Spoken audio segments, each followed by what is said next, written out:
Hello दोस्तों, स्वागत है आपका हमारे चैनल सक्सेस विथ मी में। आइए आज हम लोग मौलिक अधिकार का नेक्स्ट पार्ट देखते हैं। इससे पहले हम लोग 16(2) तक आर्टिकल देख चुके हैं। अब आइए देखते हैं 16(3).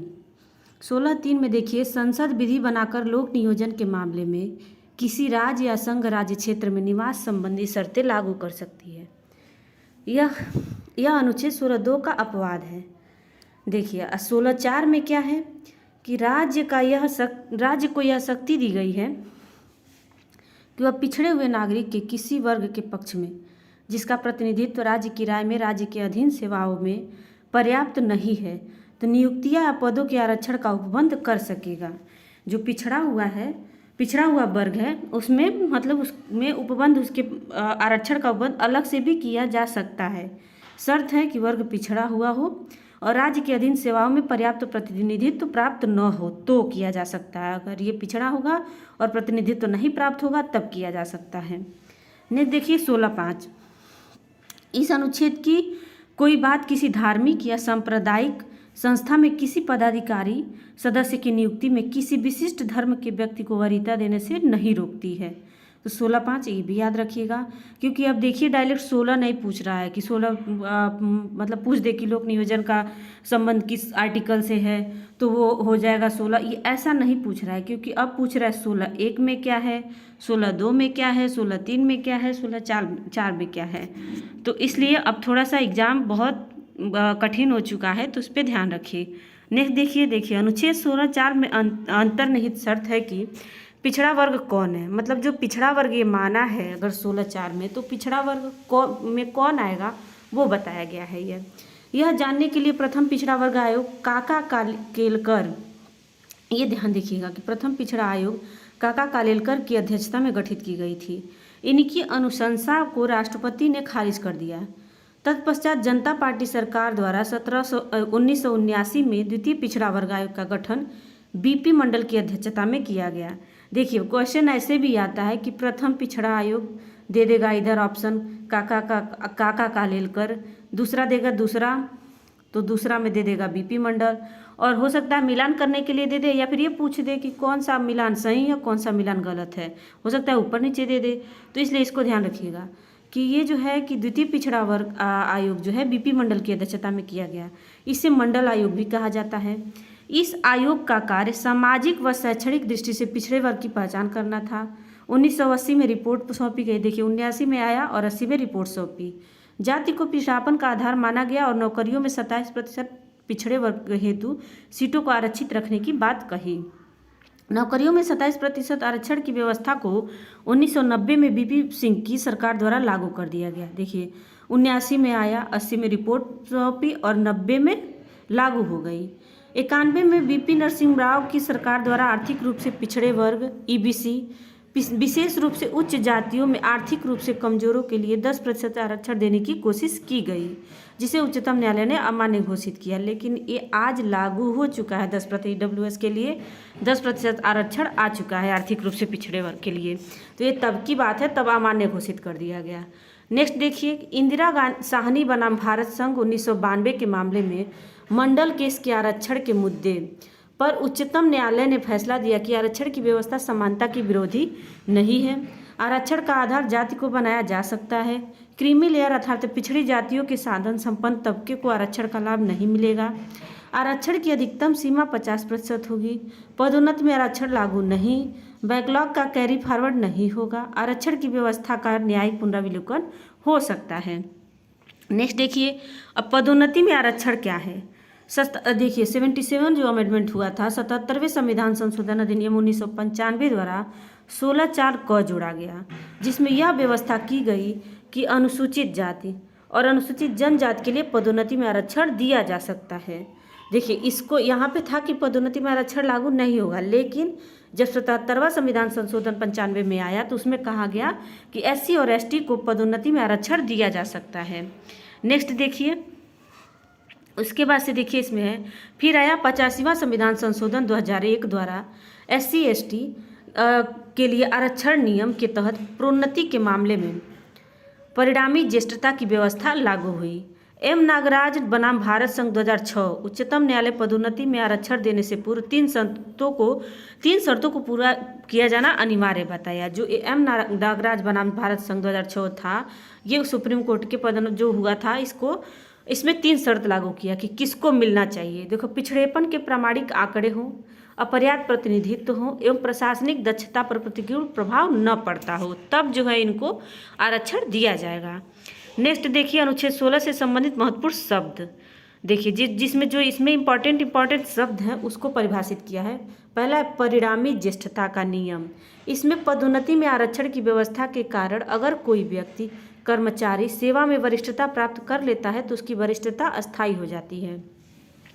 ठीक है, दूसरा शब्द आया है क्रीमी लेयर। क्रीमी लेयर में क्या क्या कहा गया है कि पिछड़े वर्गों के वे लोग जो अत्यधिक संपन्न हैं उन्हें न्यायालय ने क्रीमी लेयर कहा है। क्रीमी लेयर को आरक्षण का लाभ नहीं दिया जाएगा। क्रीमी लेयर से संबंधित मामलों के तहत उच्चतम न्यायालय के निर्णय नवंबर 1992 को देखते हुए सरकार ने न्यायाधीश रामनंदन प्रसाद की अध्यक्षता में एक समिति का गठन किया।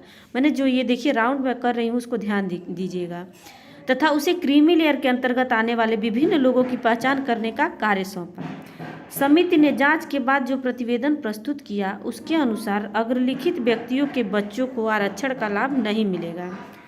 राष्ट्रपति, उपराष्ट्रपति, उच्चतम एवं उच्च न्यायालय के न्यायाधीश, संघ एवं राज्य लोक सेवा आयोग के अध्यक्ष एवं सदस्य, मुख्य निर्वाचन आयुक्त, नियंत्रक एवं महालेखा परीक्षक, केंद्रीय तथा लोक सेवा श्रेणी तथा श्रेणी बी के अधिकारी, सार्वजनिक क्षेत्रों के उपक्रमों, बैंकों में कर्नल के समक्ष या उससे उच्च पद धारण करने वाले व्यक्ति। ठीक है, इसमें इतने लोग शामिल हैं जिनको आरक्षण का लाभ नहीं मिलेगा।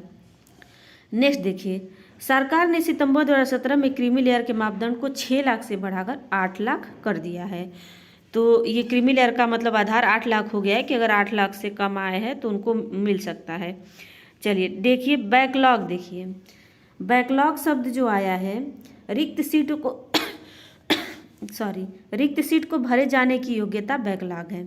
यदि पिछड़े वर्गों के लिए आरक्षित पद नहीं भर पाते हैं तो इन पदों को इनके अगले वर्ष के आरक्षित पदों की संख्या में जोड़ दिया जाएगा। अगर अगले वर्ष तक भी ऐसा नहीं हो जा पाता है तो उन्हें सामान्य श्रेणी में बदल दिया जाएगा। ये होता है बैकलॉग। नेक्स्ट देखिए, आर्थिक आधार पर सामान्य वर्ग हेतु 10% आरक्षण क्या है। 12 जनवरी 2019 को राष्ट्रपति द्वारा 124वें संविधान संशोधन, ये भी इम्पॉर्टेंट है कि किस संविधान संशोधन द्वारा सामान्य वर्ग को 10% आरक्षण मिला था आर्थिक आधार पर। तो ये 124वें संविधान संशोधन विधेयक वर्तमान में 103वां संशोधन अधिनियम है को मंजूरी प्रदान की गई। इस संशोधन विधेयक के द्वारा आर्थिक रूप से कमजोर सामान्य वर्ग को शैक्षणिक व रोजगार क्षेत्र में 10% के आरक्षण का प्रावधान किया गया है। नेक्स्ट देखिए, उल्लेखनीय है कि संविधान संशोधन विधेयक को लोकसभा व राज्यसभा से क्रमशः 8 व 9 जनवरी को मंजूरी भी दे दी गई थी। उपर्युक्त आरक्षण व्यवस्था है तो संविधान के अनुच्छेद 15 और 16 दोनों अनुच्छेद में संशोधन करके नया खंड 6 जोड़ा गया।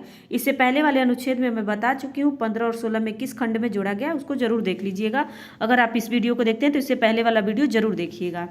नए जुड़े खंड से संबंधित प्रावधान इस प्रकार हैं। देखिए, इसमें दे भी दिया गया है कि अनुच्छेद 15(6)A में इस प्रावधान के अनुसार राज्य खंड 4 और खंड 5 में वर्णित वर्गों से इतर आर्थिक रूप से कमजोर वर्गों के लिए विशेष प्रावधान लागू कर सकेगा। ये 15(6)A में जोड़ा गया है।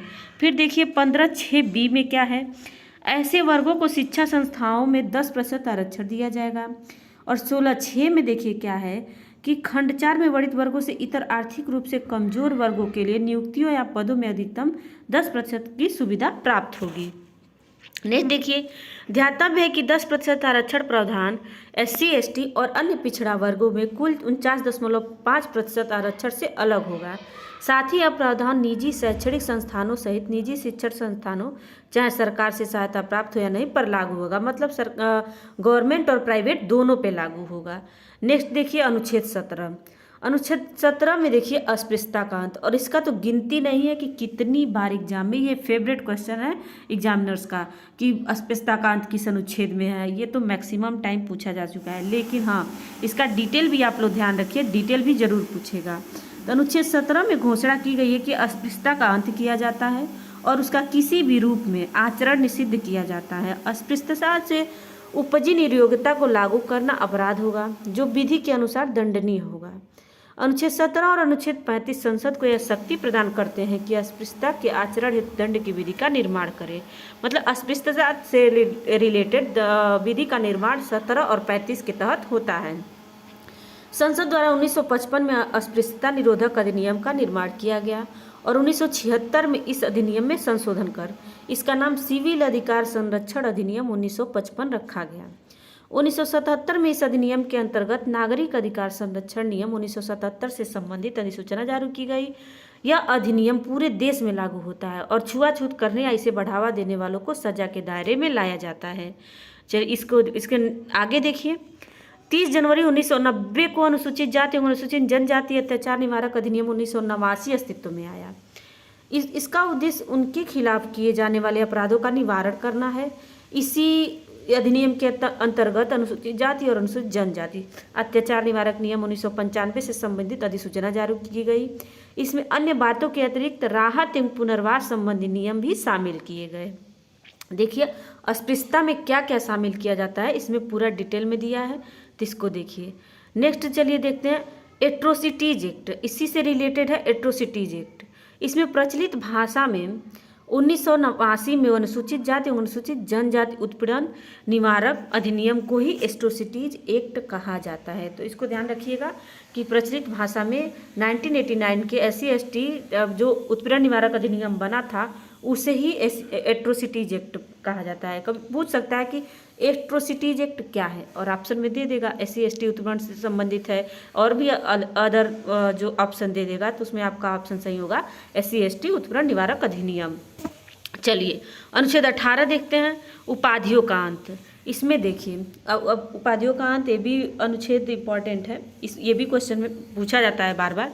देखिए 18(1) में क्या है कि राज्य, सेना या विद्या संबंधी सम्मान के अलावा कोई अन्य उपाधि प्रदान नहीं करेगा। केवल सेना और विद्या संबंधी ही सम्मान दिया जा सकता है और कोई उपाधि नहीं दिया जा सकता है। 18(2) में है कि भारतीय नागरिक विदेशी राज्य से उपाधि नहीं ले सकता। भारतीय अगर कोई नागरिक है तो विदेशी राज्य से कोई उपाधि नहीं लेगा। 18(3) देखिए, कोई भी व्यक्ति जो भारत का नागरिक नहीं है राज्य के अधीन लाभ या विश्वास के किसी पद को धारण करते हुए किसी विदेशी राज्य से उपाधि धारण कर सकता है। अगर देखिए कोई भी जो भारत का नागरिक नहीं है और राज्य के अधीन लाभ या विश्वास के किसी भी पद को धारण अगर किया हुआ है लेकिन वो भारत का नागरिक नहीं है तो वो उपाधि धारण कर सकता है विदेशी राज्य का।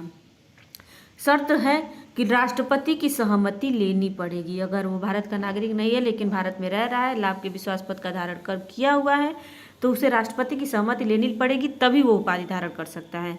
18(4) में देखिए, भारतीय हो या विदेशी भारत में लाभ का पद धारण करता है तो विदेशी राज्य से उपहार, भेंट, उपलब्धि या पद राष्ट्रपति की सहमति के बिना स्वीकार नहीं करेगा। अगर देखिए अगर वो भारतीय है या विदेशी है और भारत में लाभ का पद धारण करता हो तो विदेशी राज्य से जो उपहार मिलेंगे, भेंट मिलेगी, उपलब्धियाँ मिलेंगी, वो राष्ट्रपति की सहमति के बिना नहीं स्वीकार करेगा, उसको राष्ट्रपति की सहमति लेनी पड़ेगी। नेक्स्ट देखिए, 1954 में स्थापित पद्म भूषण, पद्म विभूषण एवं पद्मश्री को उच्चतम न्यायालय के निर्णयानुसार पुरस्कार माना गया है। इसको उपलब्धि नहीं मानी गई है, इसको पुरस्कार माना गया है, न कि उपलब्धि। हालांकि पुरस्कार प्राप्त व्यक्ति को नाम के उपसर्ग या प्रत्यय के रूप में इसका प्रयोग पर मनाही है। अगर किसी को पद्म भूषण, पद्म विभूषण, पद्मश्री वगैरह मिलता है तो उसके नाम के आगे ये उपाधि नहीं लगानी है, ये केवल एक पुरस्कार है और वैसे ही रहता है। तो नेक्स्ट देखिए, समानता को बढ़ावा देने के उपायों में से प्रमुख 3 उपाय निम्न हैं। पहला, औपचारिक समानता की स्थापना, और दूसरा विभेदक बर्ताव द्वारा समानता, और तीसरा सकारात्मक कार्यवाही। तो ये था आपका देखिए अनुच्छेद 18 था। अब आइए देखते हैं स्वतंत्रता का अधिकार। अभी तो हम लोगों ने देखा समानता का अधिकार जो हमारा 18 तक था, 14, 15, 16, 17, 18। अब आते हैं स्वतंत्रता के अधिकार में। स्वतंत्रता का अधिकार देखिए इसमें है आपका कि पहला है तो अनुच्छेद 19। अनुच्छेद 19 में देखिए इसमें है आपका कि अभिव्यक्ति व अन्य स्वतंत्रताएं। इसके अंतर्गत 19(1) से 19(6) तक 6 खंड हैं, जिनमें 19(1) के उपखंडों के अंतर्गत 6 प्रकार की स्वतंत्रताएं मूलतः 7 थी जो घोषित की गई थी। 1902 से 1906 तक इन पर लगने वाले युक्त निर्बंधन बताए गए हैं। ये स्वतंत्रताएं निम्न हैं। चलिए आइए देखते हैं कौन कौन सी हैं। पहला 1901 भाषण और अभिव्यक्ति की स्वतंत्रता। नोट में देखिए ये है, इंडियन एक्सप्रेस बनाम भारत संघ 1985 के केस में सुप्रीम कोर्ट ने 1901 क में वर्णित विचार एवं अभिव्यक्ति की स्वतंत्रता में ही प्रेस की स्वतंत्रता को निहित किया। देखिए ये इसके तहत 1985 में इंडियन एक्सप्रेस बनाम भारत संघ अधिनियम 1985 के तहत जो है प्रेस की स्वतंत्रता को निहित किया गया, इससे पहले नहीं था। देखिए मतदाता का उम्मीदवार से संबंधित सूचना का अधिकार भी सर्वोच्च न्यायालय द्वारा 1901 क में ही अंतर्निहित माना गया है। नेक्स्ट देखिए अभिव्यक्ति की स्वतंत्रता की क्या क्या महत्व है। तो देखिए जॉन स्टुअर्ट मिल महान राजनीतिक विचारक थे। जॉन स्टुअर्ट मिल ने अभिव्यक्ति की स्वतंत्रता के पक्ष में अपनी पुस्तक ऑन लिबर्टी में निम्नलिखित 4 कारण बताए हैं जो निम्नलिखित हैं। आइए देखते हैं कौन कौन से कारण बताए हैं। पहला देखिए कि कोई भी विचार पूर्णतः गलत नहीं होता। इन जॉन स्टुअर्ट का मानना था कि कोई भी विचार पूर्णतः गलत नहीं होता, जो हमें अच्छा लगता है उसमें सच्चाई का तत्व होता है। अगर हम गलत विचार को प्रतिबंधित कर देंगे तो इसमें छिपे सच्चाई के अंश को भी हम खो देंगे। तो जब तक गलत नहीं देखेंगे तब तक सही का नहीं पता लगा पाएंगे, तो वही इन्होंने कहा है। दूसरा कारण पहले कारण से अंतर संबंधित है। इसके अनुसार सत्य स्वयं से उत्पन्न नहीं होता, अपितु विरोधी विचारों के टकराव से जन्म लेता है। जो विचार आज गलत प्रतीत हो रहा है वही सही विचारों के उदय के कारण भी हो सकता है। तो इनका दूसरा पॉइंट था। तीसरा पॉइंट देखिए कि विचारों का उपयुक्त संघर्ष न केवल अतीत में ही मूल्यवान है बल्कि यह सतत रूप से हमेशा प्रासंगिक है। सत्य के साथ हमेशा यह चिंता जुड़ी रहती है कि कहीं ये विचारहीन या रूढ़िवादी उक्ति में न बदल जाए। विचारों के संघर्ष में ही सत्य की विश्वसनीयता को मजबूती मिलती है। चौथा देखिए अंततः हम इस बात को लेकर भी निश्चित नहीं हो सकते हैं कि जिसे हम सत्य समझते हैं वही सत्य है। कई बार वे विचार बाद में सत्य साबित हो जाते हैं जिसका संपूर्ण समाज द्वारा विरोध जताया गया था। अतः दमनकारी समाज एवं संभावनाशील ज्ञान उसके लाभों से वंचित रह जाते हैं। इसलिए देखिए उसके बाद इनके पॉइंट देखिए कितने अच्छे हैं। नैतिकता वाली ये जो है जितने भी ये शब्द बोले हैं जॉन स्टुअर्ट, बहुत अच्छे पॉइंट हैं, इसको ध्यान रखिएगा। चलिए 1901 ख में देखिए शांतिपूर्ण व हथियार रहित सम्मेलन का अधिकार। अभी तो हम लोगों ने 1901 क देखा जो था प्रेस का स्वतंत्रता। अभी इसमें आ जाते हैं शांतिपूर्ण हथियार रहित सम्मेलन का अधिकार है 1901 ख में। ग में है 1901 ग में सगम या सहकारी समिति बनाने का अधिकार। इसमें हथियार रहित सम्मेलन करना, अगर आप सम्मेलन करना चाहते हैं तो उसमें हथियार नहीं होना चाहिए और शांतिपूर्ण होना चाहिए, न कि हिंसा होना चाहिए। सहकारी समिति बनाने का अधिकार है। नोट 97 संविधान संशोधन द्वारा सहकारी समितियों को भी शामिल किया गया है, भी हाल ही में शामिल किया गया है इसको, सहकारी समितियों को। घ में देखिए क्या है 1901 घ में भारत के राज्य क्षेत्र में अबाध संचरण का अधिकार है। ये क्वेश्चन भी पूछा जा चुका है कि भारत के राज्य क्षेत्र में अबाध संचरण का अधिकार किस अनुच्छेद के तहत है, तो है अनुच्छेद 1 ख 1901 घ। इसको ध्यान रखिएगा। अंगम में क्या है कि भारत के किसी भी भाग में निवास करने व बसने का अधिकार, मतलब कहीं भी आप निवास कर सकते हैं, बस सकते हैं भारत में कहीं भी। 1901 छ में है कोई वृत्ति उपजीविका व्यवसाय या व्यापार करने का अधिकार, मतलब आप कहीं भी जॉब कर सकते हैं, कोई भी व्यवसाय कर सकते हैं। 1901 च अर्थात संपत्ति के अधिकार को 44वें संविधान संशोधन अधिनियम द्वारा मूल अधिकार की सूची से हटाकर अनुच्छेद 300 क के तहत विधि अधिकार बना दिया गया है, तो ये इसको हटा दिया गया है। चलिए नेक्स्ट देखते हैं। उपर्युक्त स्वतंत्रताओं पर 1902 से 1906 तक की दी गई युक्त निबंधनों की घोषणा निम्न है। जो 1902 से 1906 तक का जो निबंध लगाया गया उनकी घोषणा क्या क्या है वो देख लीजिए। 1901 क पर लगने वाले निबंधन के आधार हैं भारत की सुरक्षा व संप्रभुता, न्यायालय की अवमानना, मानहानि, लोक व्यवस्था, विदेशी राज्यों के साथ मैत्रीपूर्ण संबंध, शिष्टाचार एवं सदाचार, अपराध उद्दीपन, जो है इतने निबंधनों की घोषणा की गई है स्वतंत्रता 1902 से 1906 तक। बार बार दिमाग में 1900 आ रहा है, इसको ध्यान रखिएगा। 19 है 1902 और 1906। नेक्स्ट देखिए अनुच्छेद 1903 इसमें देखिए 1901 ख पर लगने वाले निबंधन के आधार पर भारत की संप्रभुता और अखंडता और लोक व्यवस्था इसमें है। 1904 में जो है 1901 ग पर लगने वाले निबंधन के आधार पर सदाचार है।